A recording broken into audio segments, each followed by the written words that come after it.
haya kwa kuiswarifu nje na ndani, mkapata mtazamo wa qala umekuja katika swigha tofauti mpana, kinyume kama ilivyokuja katika lugha. Kwa hivyo kiistilahi, wakati tunazungumzia masala ya nahwu, tunavama katika kauli ambayo kwamba imeshajishiwa na nuhati waliovama katika lugha, katika masala yanayofungamana na nahwu. Ikija katika fiki, kuna alfaqih, mtu ambaye kwamba amevama katika fiki, au alfuqaha bijami, watu waliovama katika fiki. Ikija kala kilugha, inaswarifiwa kivingine, inaelezwa tofauti, lakini ikija neno lile lile kwa mafakihi huwa inakuja katika swigha ya kuelezewa kitu, kulingamanisha na watu waliovama katika ilmu ya fiki ambao kwamba ni mafukaha. Ndio utasikia pia kuna vile watu wanaojulikana kama ahlu siyari, wanachuoni waliovama katika sira au elimu ambayo kwamba inasuhubiana na mienendo na biography of Prophet Muhammad sallallahu alaihi wasallam. Kuna ahlu tafasir, maulamai waliovama katika kutafsiri Qur'ani. Hii ikija kiistilahi, wanaangaliwa wao wanachuoni ambao kwamba walivama katika kitu under certain specialization towards different approach based on a different field. Tayib, ama albikru katika lugha, kama alivyosema Muhammad bin Yusuf Ash-Sharkawi As-Sanusi, na ilivyokuja katika kitabu ambacho kwamba kinaitwa bisharhi al-musamma bisharhi al-qamus al-musamma Tajul Arus, ilivyokuja pia katika kitabu ambacho kwamba kinaitwa Lisanul Arabi, ikiwa ni mujallad wa pili. Albikru ikija katika swigha ya bikasri al-ba'i wa bisukuni al-kafi, inamaanisha kwanza ya kwanza ni awwalu mauludin, ni kitu au yoyote aliyezalikaniwa wa kwanza, fil ailati, katika nini? Katika family. Wengi tuko na familia, kuna first born, second born, waliojaliwa kuna mpaka third born, fourth born, fifth born, wa haluma jarra and etc. Majina yako mengi kulingamanisha na ule utaka uliowekwa pale ndani, kuangalia aliyekuja au aliyezaliwa wa kwanza, wa pili na watatu. Kwa hivyo bikrul ailati, bikra wa familia ni yule ambao kwamba amezaliwa wa kwanza katika familia. Kwa hivyo bikrul aila kwa familia yenu, bikrul aila ni yule ambaye kwamba amezaliwa wa kwanza. So most of firstborners, all the firstborners wanajulikana kama vile bikrul ailati. Bikra wao ndio waliofanya kubikiri ule familia, wakapatikaniwa wao kwa wao ni wa kwanza kupatikaniwa. Kwa Nabii Allah Ibrahim,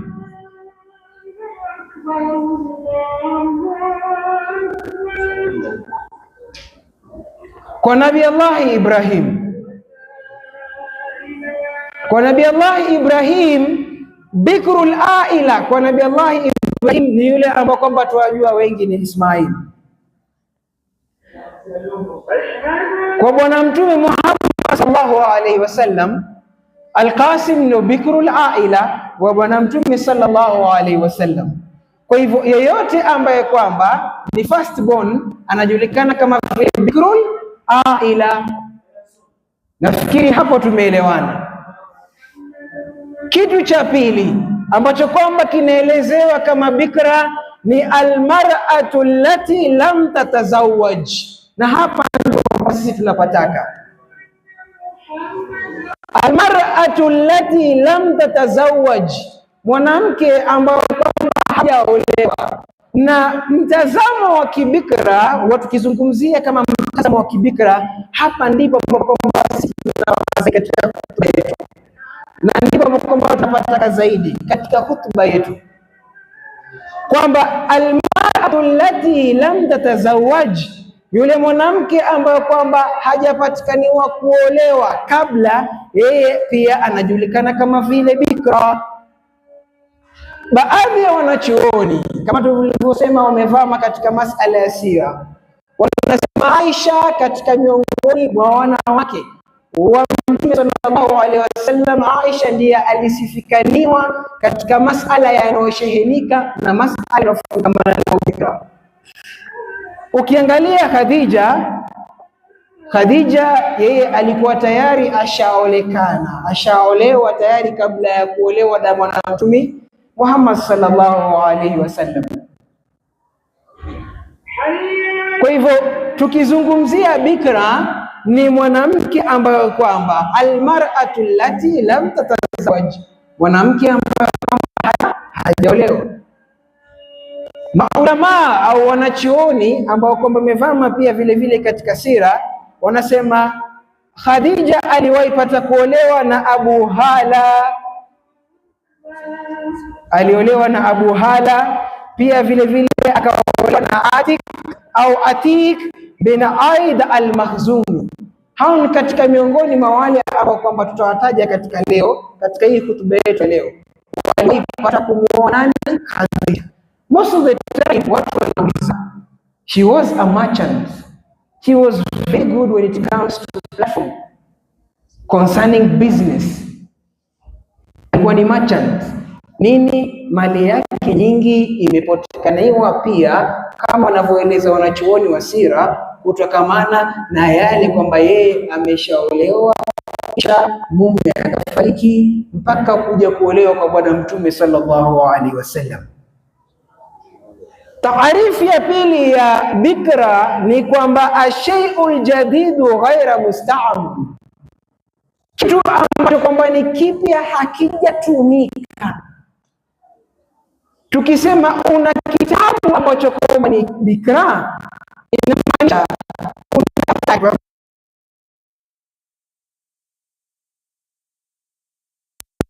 kitabu ambacho kwamba hakijaandikiwa chochote, kinajulikana kitabu ni kitabu bikra, kwa sababu ma istumila, hiki kitabu au daftari hili halikutumiwa katika kuandika maandishi yoyote. Kwa mfano katika siga ya kuizungumzia ardhi utasema hadha al-ardu bikrun la tuhrath, hii ardhi ni bikra, haipandwi au haijapatikana kupandwa chochote, kupandwa na nini na hii bikra na hii ardhi. Kwa hivyo inaitwa ardhi ambayo kwamba ni bikra, rutuba zake zinakuwa pale ndani kwa sababu haijapandwa ndani yake. Kwa hivyo hii ndio taarifu ya kinini ya bikra katika nini, katika lugha. Tayeb, tukizungumzia masala yanayofungamana vile pale katika ubikra, kuna kitu wanachooni wanakiita ghishaul bakara. Ghishaul bakara ni nini? Wanasema huwa ghishaun raqiqun yaghti juz'an min fathati al-mahbari, ni utandu ambao kwamba ni mwembamba, a very thin membrane, ambao kwamba inaziba sehemu ambao kwamba ina wazi katika uke. Ndio mada yetu ya leo. Kwa hivyo kuna a very thin membrane ambayo kwamba inaziba uwazi wa uke. Hiki kitu ndio kitu kinajulikana kama vile ghishaul bakara. Na ghishaul bakara, it is the formal identity ya kuonesha na kusahihisha kwamba mtu bado ni bikra katika wasichana wetu. Kwa hivyo ghishaul bakara tutaangalia hapa mbele katika hutuba. Kuna vitu ambavyo kwamba vinapelekea ghishaul bakara inavunjwa. Kuna swigha na njia tofauti. Chabelecho sisi siku hizi tukitaka kuoa unaswahilishiwa kwamba ni vizuri utafute ambao kwamba ni bikra. Wengine wanakuambia ubikra hauna taratibu. Sheikh, kulingana na ule mtazamo wako uko vipi katika masala yanayofungamana na nini na ule ubikra. Kwa hivyo tuendelee.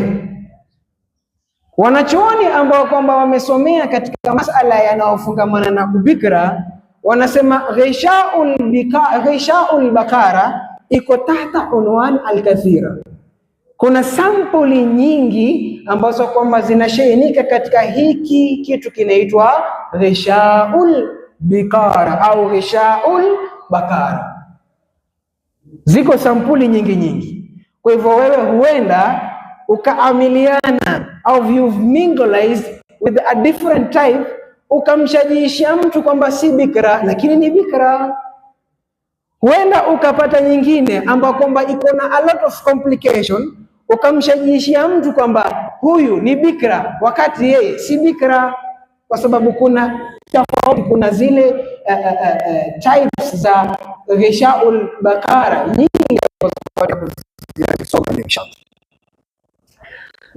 Ya kwanza inajulikana kama vile ghishaul hilali, the crescentic hymen katika lugha ya Kiarabu. Katika lugha ya Kizungu unajua mara nyingi tukizungumza Kizungu mara nyingi watu wengi wanaelewa, mashallah, kwa sababu watu wamevama katika lugha ya Kizungu, haambiliki mtu kitu. Watu washavama, watu wana master shahada zao wameziketisha nyumbani. Kwa hivyo tukizungumzia ghishaul bikara tunazungumzia kitu kinaitwa katika lugha ya Kizungu the hymen. Kwa hivyo na ile kuna kitu ambacho kinaitwa ghishaul hilali. Katika mojawapo za hizi type kuna ghishaul hilali. Ghishaul hilali katika lugha ya Kizungu inaitwa the crescentic hymen. Hii ni type moja. Ukiangalia ile ghishaul bikara iko na a very minor opening towards down, yani pale chini kuna a very minor opening ambako kwamba hii opening inaketi kama nini, kama hilali, kama vile mwezi. Ndio maana inaitwa crescentic ghishaul hilali. Namna ya ule mfumo ambao kwamba unajengeka pale ndio inaitwa ghishaul hilali. Kuna nyingine inaitwa ghishau ghairu mathbub, imperforate. Imperforate ni ile ambayo kwamba most of the time inaleta complication kwa watoto wa kike. Watoto wa kike, kuna baadhi ya watoto wa kike ambao kwamba wengine hawajaliwi kama vile Mwenyezi Mungu anajalia. Mtu anaweza kuwa katika kukua kwake akakosa mkono, katika kukua kwake akawa na upungufu fulani. Kwa hivyo kuna baadhi ya watoto wa kike katika kuzaliwa kwao, kuna wengine ambao kwamba wako na imperforated hymen, yani ile hymen imekaba sehemu yao, na kuna wale ambao wamekosa hymen. Lakini tanbihi, zinduka, wale ambao wanakosa symbol of virginity, it is only 0.003% katika wanawake. Kwa hivyo kusija kukatokea mafahali wengi wanasifu kwamba wao walizaliwa bila ubikra. It is only a percentage of 0.003%. It's a very minor kind of percentage. Kwa hivyo watu wawe waangalifu. Kuna kitu ambacho kwamba kinaitwa amenorrhea katika girls. Hii wanadaktari ambao kwamba wamevama katika masala ya tibi watatuambia vizuri. Amenorrhea huwa ni wakati mtoto wa kike yeye haoni, attain the age of puberty, lakini haoni the menses or the menstrual flow, haoni yeye damu yake ya mwezi. Kifikihi hii imetajwa na imezungumziwa. Haioni nini? Damu yake ya mwezi. Hii ni kwa sababu wengi katika wao wako na imperforated hymen, hymen ambayo kwamba imezidika, haina any kind of opening, kupitisha damu ya mwezi. Kwa hivyo hii inategemea na wanachuoni na madaktari, wanaenda wanampasua, wanamfanyia upasuaji kidogo, ili ku allow a little bit of passage ya damu ya yule mtoto wa kike. Imezungumziwa kifikihi, maneno ambayo kwamba yako wazi. Taib, anwani ya pili, nataka nikuonesha utukufu wa hymen uko wapi. Mara nyingi watu waenda wakajiuliza, je, hii hymen ambao kwamba ni Ghishaul Bakara inakuwa wakati mtoto wa kike anakulia au inakuwa wakati mtoto kabla hajazaliwa? Angalia utukufu unatoka wapi wa Ghishaul Bakara au the hymen, utukufu wake unatokea wapi? Kuna wachuoni kama alivyosema mufti ambao kwamba alikuwa ni mufti wa Masri, anaitwa Ali Goma, Izzuddin At-Tamimi, Ibn Sina na Ad-Daktur Kithmu, katika masala akiwazungumzia masala yanayofungamana na embryology, embryonic development katika nini, katika kizazi cha mwanadamu au kizazi cha kike. Alizungumzia akasema, na mara mingi huwa tukitaja wanachuoni wa kiume huwa tuwaona wanawake sana, kwa sababu mashehe wengi siga inapokuja katika masala ya kuelimisha wanaangaziwa sana wanachuoni wa nini, wa kiume. Kwa hivyo au mtoto ambaye kwamba anakuwa katika malezi ya elimu katika darasa, anachukulia anaona we are being not obliged by ilm. Sisi hatufungamanishi ilmu, kwa sababu hii ni masala ya elimu, wanatajwa tu wanachuoni. Kama vile hapa nimemtaja Ad-Daktur Kithmu, nimemtaja Imamu Ibn Sina, Izzuddin At-Tamimi, Ad-Daktur Ali Goma. Hapa kuna kike, lakini wacha leo tutaja mpaka pia na wanachuoni wa kike. Kuna mmoja ambaye kwamba anaitwa Muna At-Tahawi. Muna At-Tahawi aliandika kitabu ambacho kwamba kinaitwa Al-Hijabu wal Ghishau, Headscarf and the Hymen.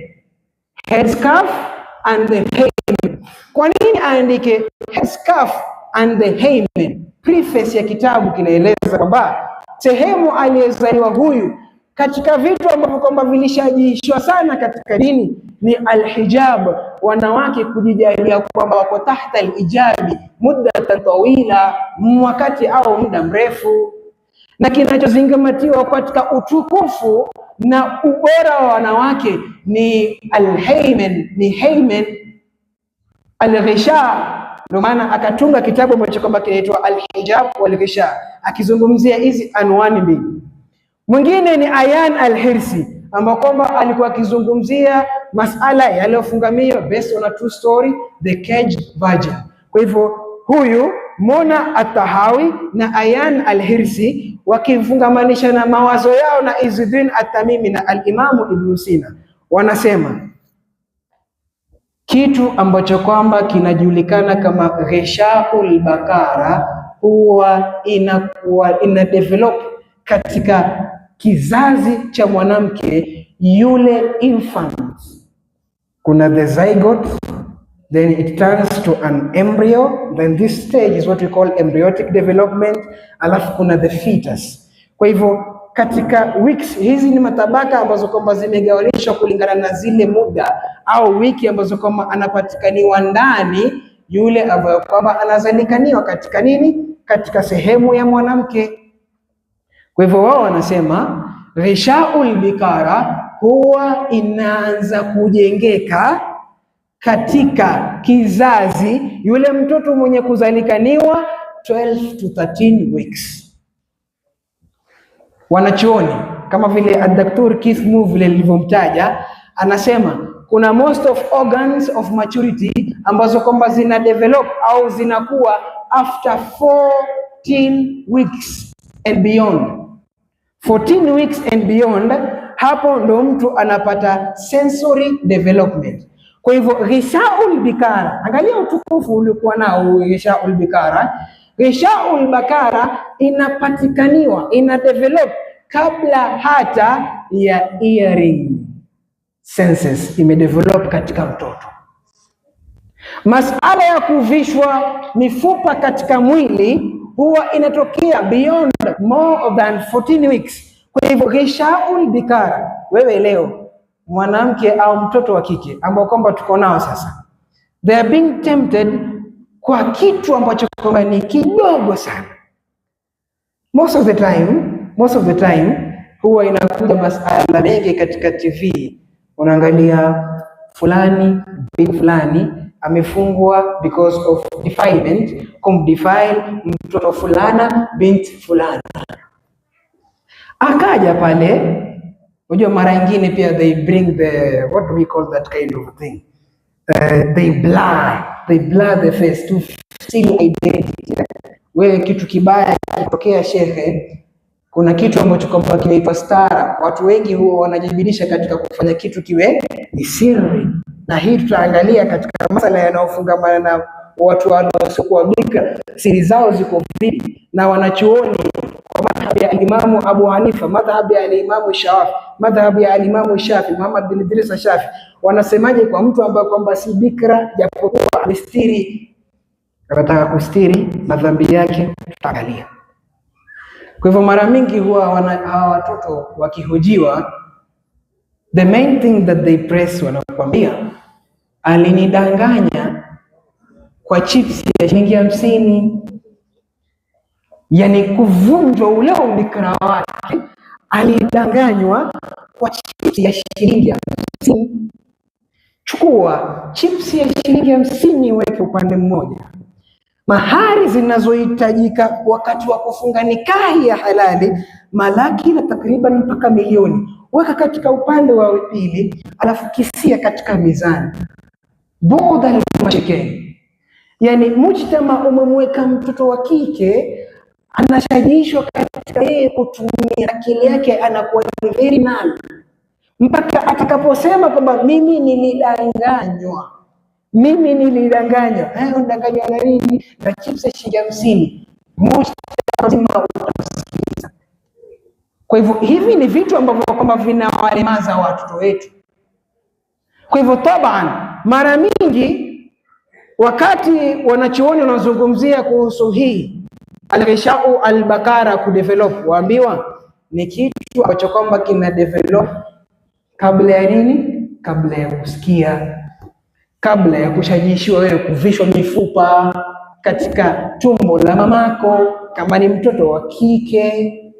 Kwa hivyo wewe jifikirie kama mtoto wa kike, hii Ghishaul Bikara imetungwa na Mwenyezi Mungu Jalla fiula kabla ya mimi kupewa kuwa na mifupa kwenda kuzunguka na sehemu tofauti na watu tofauti, kuikosea heshima hii Ghishaul Bikara.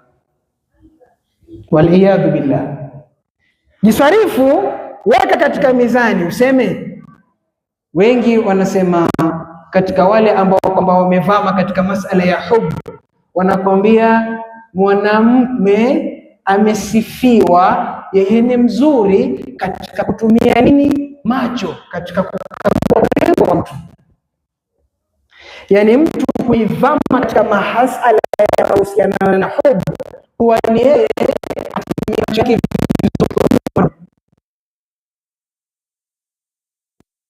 kwamba huwa anaingilikana katika masala yanayofungamana na hubu kupitia nini? Kusikia.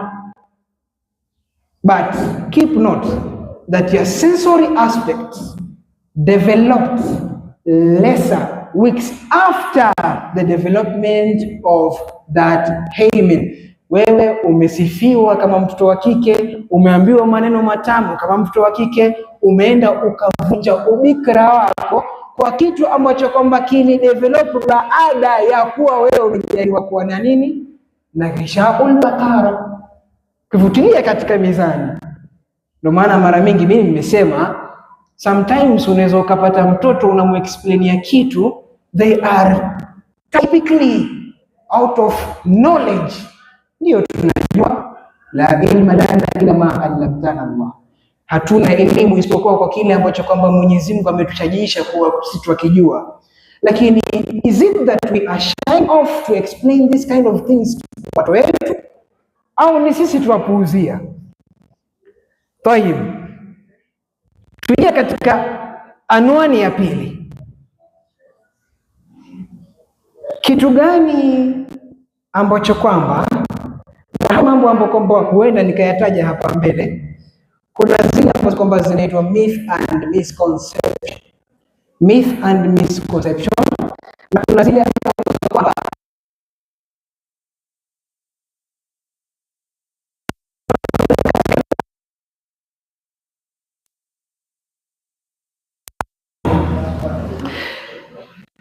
kuna kitu ambacho kwamba kinaitwa virginity breaking.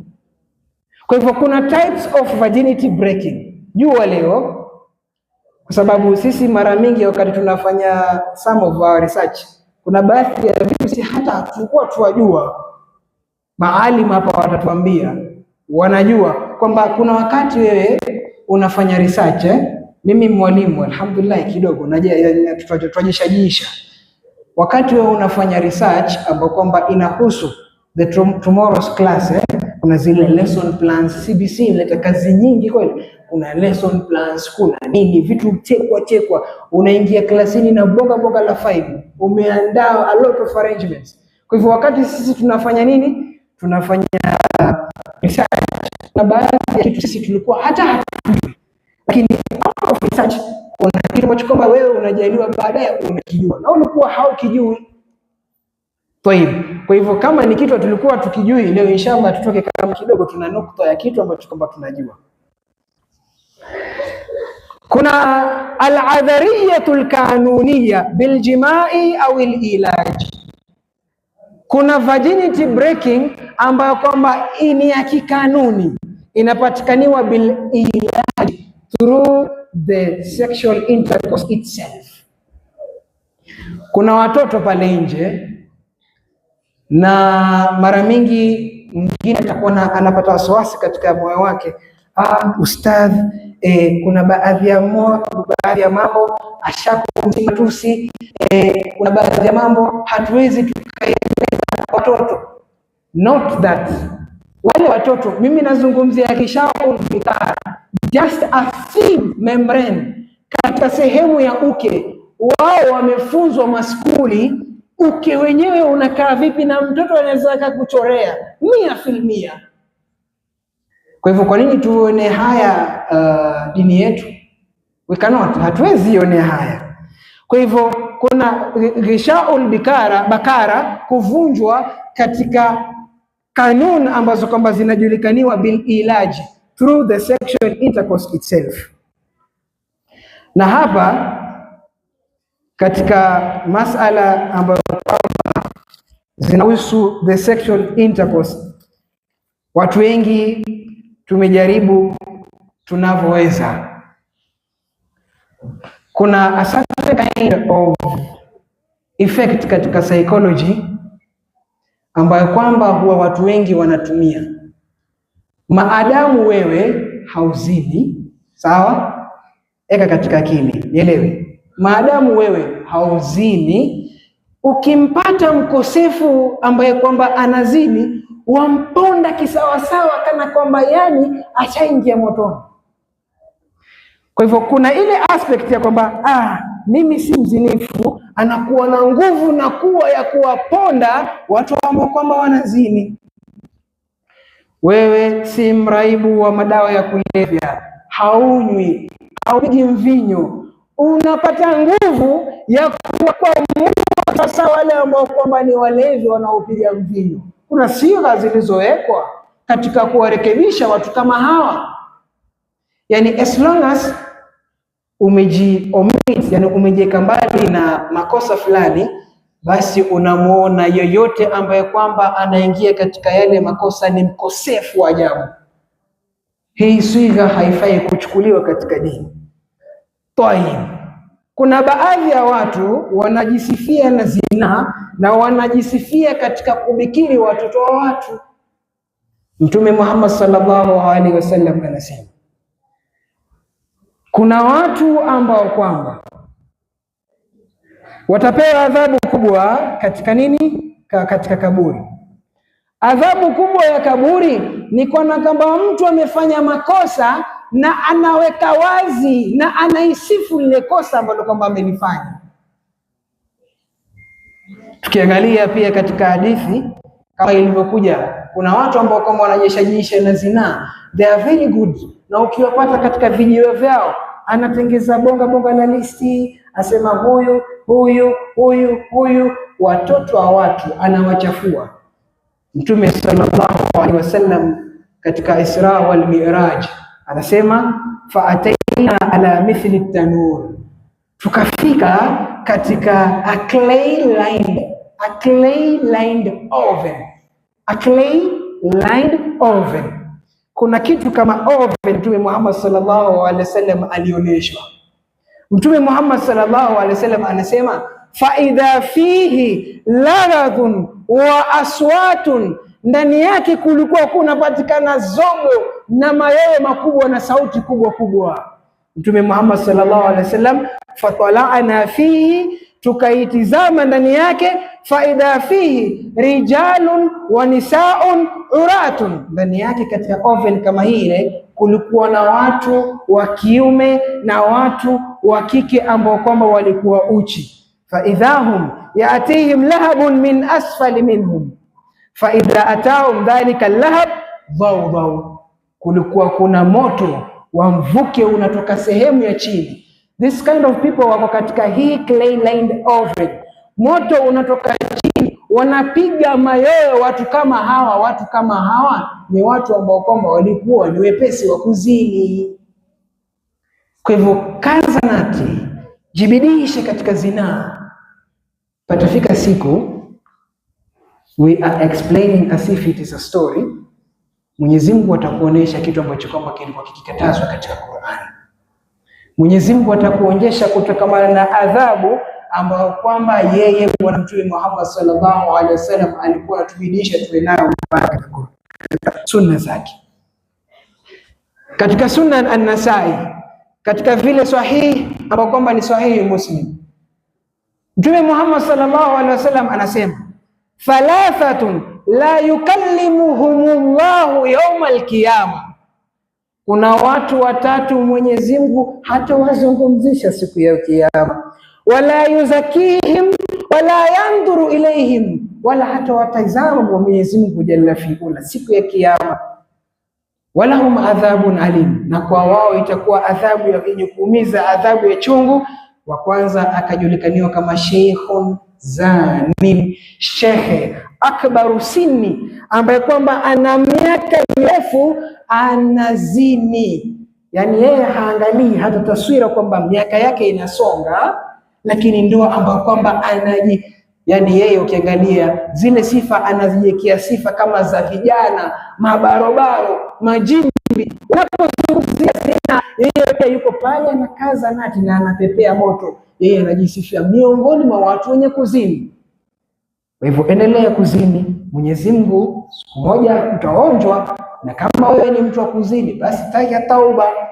Hapa mbele tutaangalia ni katika tauba gani ambapo kwamba wewe kuwa bidii katika kuvunja ubikra wa watoto wa watu. Akasema wa pili, wa malikun kadhabun, yule mfalme ambao kwamba ni mrongo. Na tuko nao tele left right and center, mtu ambaye kwamba amejaliwa uongozi lakini ni mrongo daraja ya mwisho. Yeye na ukweli ni bughd mashirikina, kila masaa muambiwa yeye tutafanya hivi na hivi na hivi. Sitaki kutumia lahaja fulani, mtaambiwa na muonea fulani. Mara mingi tutafanya hivi na hivi na hivi, na ni wafalme lakini hawafanyi, au ni viongozi hawajali kitu ambacho kwamba wao wanayasema. Hao watu ambao kwamba Mwenyezi Mungu hatataka kuangalia siku ya kiyama. Wa ailul mustakbir, na mkafukara ambaye kwamba ana kibri. Katika kuzungumzia fukara ambaye kwamba ana kibri, ushakutana na mtu hana kakitu, yani lugha ya leo utasema anaishi maisha ya kichochole, kula leo ya kesho Mungu anajua. Yani kuna watu wanaishi hivi, kula leo, fagia leo, kula leo, kesho Mungu anajua. Kuna watu wako namna hiyo. Mwenyezi Mungu amejalia maisha yao kwa hiyo. na wale ambao kwamba ni matajiri wamejaliwa kuwa wao watajaliwa thawabu katika kuangalia hawa mafakiri. Lakini kuna baadhi ya mafukara uweza ukampa shilingi 10. Kwanza katika akili yake akikuona amekusalimia atasema, ukimwacha asalamu alaykum wa alaykum salam, akaenda zake sema salala, ile jamaa bakhili namna gani, hata shilingi 10 yanipi. Same kind of a guy, meet him next time, mwambie salamu alaykum wa alaykum salam wa rahmatullahi wa barakatuh.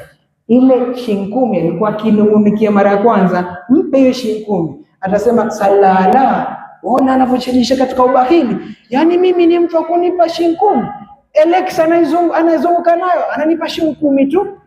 Kwa hivyo kuna watu ambao kwamba ni mfukara na hawaambiliki, ambao kwamba ni minal mustakbirin. Hawa ni watu ambao kwamba Mwenyezi Mungu jalla fi'ala la yandhuru ilayhim yawm al-qiyama, hata waangalie siku ya kiyama.